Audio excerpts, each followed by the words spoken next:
Luxor Temple, it's, well, if we decode Luxor, it's lux, which is light, and or, which is gold. Or other people say light as well. So it's light and light. And it was before, it was the ancient Thebes, and it was the most important city in all Egypt before Akhenaten, before Akhenaten's reign. Okay. So, I'm sorry, If you have another request, you don't need to say Siri before you ask it. my Siri actually. And the Luxor temple is the shape of Adam Kadmon. What is Adam Kadmon? For those who don't know, Adam Kadmon is the human blueprint, is Orion, is the mold that the Anuna used to create the human.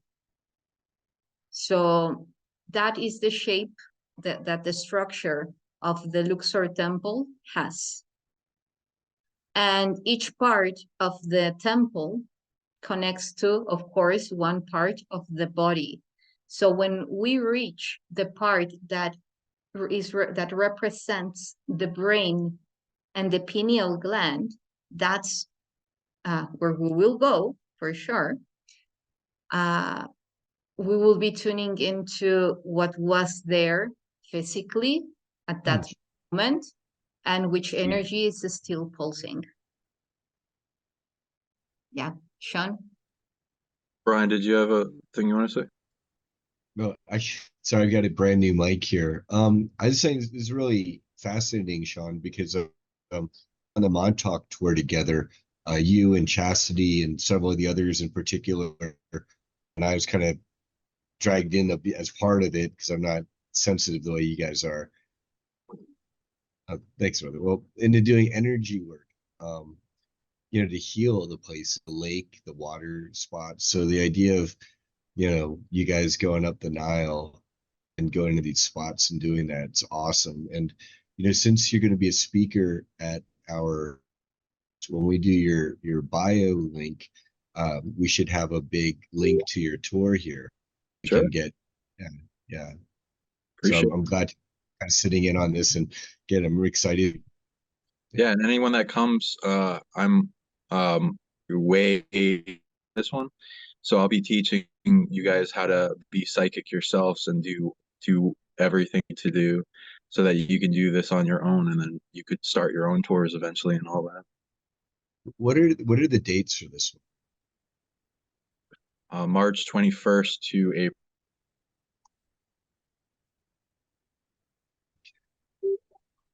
Because it's a Journey to Truth, guys. Their conference is at the beginning of March, or is it? Yeah, it won't get in the way of that. And then that's perfect. That's great. Now you should get some too on the yeah. Yeah, cool, awesome. Look forward. I hope you come. Yeah, and then yeah, I'm gonna be very generous. Bring your journals, everyone, because fuck, there's gonna be tons to write down. Okay. Yeah, anyone else have any questions about you know, Luxor and other places and Karnak? Just for the date, when is the spring? That's around March. Spring equinox. Yeah, 21st. Yeah, that's the equinox. Exactly, so it's the equinox. Yeah, we wanted to do it during that window because then that amplifies things. Actually, in the ancient times, they would use the precession of the equinoxes and all the equinoxes and solstice days as gateways open. They would do very specific ceremonies and reality shifting. Yeah, opening up to portals. No, I'm sorry, Sean. Yeah, go ahead. Anyone else want to say anything? Okay, you were saying, Yssah, and then you if and like, I don't think you were done. No, yeah. I was just saying about the perception of the equinoxes that they would use it because of all the energy that is moved. So being there by the equinox, by springs and the northern hemisphere's equinox, it's going to be super powerful because it's also connected to deeper layers of the mission that we will be going through there. Yeah. Go ahead, Sean. Did you finish with the Luxor and what you wanted to say about it? I don't remember if you said that much. Yeah. Yeah. No, I was. Yeah, it's okay. Yeah. Okay. So what I read, hear me? What I read from the Luxor temple. Oh, big stuff with this one. This one's gonna be probably on. So it's Crown Tech. Crown Tech, remembering, wink, wink. So a lot of remembering into the past lives. A lot of people have past lives there too, because it's a big epicenter for a lot going on in Egypt. You'll want to have gone. There's things under the scene temple, so it's like built on multiple structures go back in time. And then it has a big structure underneath, even more structures above it that are missing. I've heard things with you too, landing and then offloading stuff. So it's got remember knowingness upgrades, and then even going into omniscience upgrades if you really with the beings there. So high level and omniscience, when I say that, that will be one of the things we work on, because knowingness is a power tech that I love going into. So we'll be going down the mystery school while we're on the Nile quite a bit. People will be able to tune into various knowingnesses that come to them instantly, more and more. Knowingness kind of goes out in expansion of territory, what you can hold up, your resilience, how it goes along with love and data and information, how many people in the area, like for territories of like country, continent, realm, planet, etc. It will amplify faith tech while you're there, which is always good, because you know, if you have the grain of a mustard seed with a faith, you can move mountains and walk on water. It will amplify the shit out of your integration of a lot of things coming in at once, which you'll have a lot of waiting, like trucks unloading presents to your back door, and you're like, oh, wait to integrate it. So it'll speed up how many, because I have billions honestly waiting, so I can imagine how many upgrades you still have in the waiting it to get through that hour in your crown to integrate. So that'll free it. It'll also free the conscious mind to know more, to expand more, to sense more, to a lot will be like downloading what you can get from the temple first, because deep, but then that will expand to later on. What your conscious mind will have to it, which is great capacity, because that's what we can do with our mind. Let's see here. It's gonna bring past lives into your conscious mind. So we'll have like a little meditation, see if we're gonna amplify visions for it, and then see if anything comes to you guys as we're going in, and then I'll walk you down to bring it if you're having trouble. It amplifies your ability to create in your mental world. There's all these little internal kind of realm spaces that we have, one for the mental body, which you can then have a part of manifestation and creation into the physical. You know how to do it, which I'll also go into if people remind. But I'll under memory retrieval, it amplifies that. We can go into that as guided meditation. It amplifies memory retrieval 10,000 times. A lot of it's 10,000 times amplification, but I think that's just because of the amount of limitation on the temple.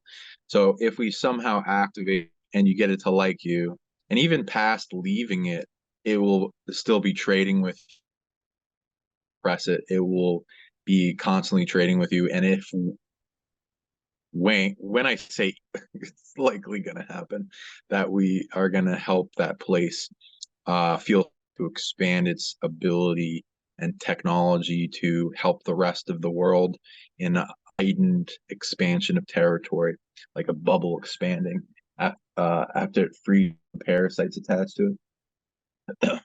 Okay, it amplifies brain power a lot. Now 10,000, but it's going to increase.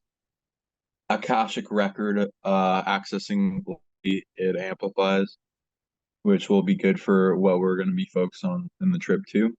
Magnetic field of the pineal gland antenna, it's going to amplify it and heal it. So visions and your ability to tune into other realities. Base reality, which most people don't talk about. Musk mentioned it, as he said, it's like a high likelihood that the mathematical code and mathematicians, that the reality that we're in is not the base reality of whatever we're in, whether you want to go into simulation theory or hologram, or just everything's made of light, and it can be incredibly advanced, even the constructs of matter and or light. And so like what isn't hologram, honestly. And so then what's the high intelligence behind constructs of reality? And then what are these of the center point and origin of hologram, like a projector coming from a like the projected coming from a projector, and places where the projector is what I like to call base reality.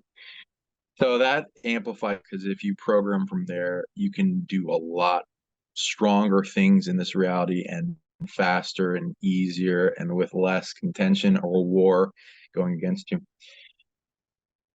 Upgrade and heal that in your presence with that. And then it opens up lines of DNA which amplify knowingness and like psychic abilities. There are at least 3 gods that I'm locally anchored to that place that we can get to like us.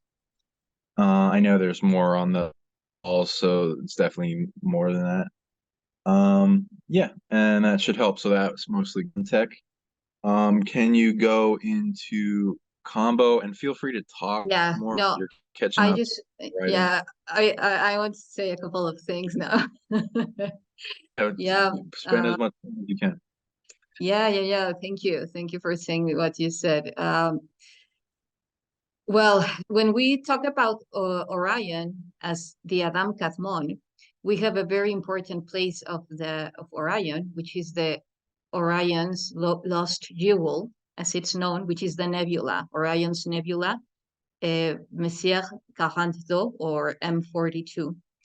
And this is where the treasure is, related to the primordial codes of the human as a cosmic race, and related to the Ark of the Covenant. So this part is also embedded in the frequency of this temple. And one of the figures that we will be talking about, at least I know I will be, is Akhenaten. And I know that that Sean will as well, because Akhenaten was the pharaoh who left Thebes and went to Tel el Amarna, and he's known as the heretic. He's related to Moses. He has been related to many things. He's a huge code, embodied code. So mainly one, just to cover in this talk, he was the one who created the mystery school of the left eye of Horus, which is connected to the feminine. So that part that he was against the goddesses and the gods, that's all the distortion of the novel. The only thing that he was bringing as a message is to ignite the inner Aten, which is the heart, precisely, which is the thymus. So yeah, I will be sharing much more about this code because you will see it everywhere in every temple. And yeah, when we're talking about how codes function, imagine that each hieroglyph is alive, is pulsing, is moving, it's emitting in a specific frequency and vibration that continues to reflect and to mirror into your hologram, into your body, into your light body, and expand. They're talking. While you're walking in the temple, your light body is having a huge and deep communication with all the hieroglyphs, with all the pillars, with all the walls, with every part of the temple. So what's the difference, whether if you're aware of this or not, or unto what extent? Well, the difference is that you're capable to take this home. And by this, I mean not just having this super fabulous trip, sharing with people that you're in resonance with. Is like to bring, now that you remember all those memories, bring them live to your daily life. Because that's one of the most important things as well. To bring magic home, to be the magic. So the one last thing is, there is also a very important code related to Luxor. The original name for Luxor, or ancient thieves, is Waset. And when we connect with a specific frequency of the words, it relates us to Isis and Osiris. So that's also another code that we will be tuning into to connect to the core of those messages, because that's related to the primordial feminine and to primordial masculine as the particle of light unfolding into its Christic potential, which is the Orionis consciousness, the highest level of frequency in Orion. Yeah. Now, does anyone want to say anything? Sean? Yeah, anyone have to say or have any questions? Sorry, I'm super late, I guess. Hey. Missed everything. Hello, everyone. Hi, Javier. I just got it wrong the time, you know. I hope I can watch the replay. Yeah, of course. Awesome. Hi, welcome. Nice to have you here. Do you have any questions? Anyone? Anyone? Going once, twice. I can, Henrik. I can just comment that I had chills to talk about Luxor, so maybe it means something. Oh yeah, yeah. Oh, The for sure. goosebumps, also called God bumps. That means like Yeah. something wants your attention and is calling you. Always follow your God bumps, and they'll tell you a lot more. It's a little open to different nations because it's one of those like nudges that the spirit world will contact you with, but it usually means creating a bunch of light. Yeah, it's like God bumps, like spirit coming in, wanting attention, inspiring you, giving you chills to contact you. It's like a spirit nudging you in different ways. So yeah, it's definitely calling you out, reaching. If you went along with it and you felt into the feeling and the energy that was involved in God bumps, visions can come along with it too. But yeah,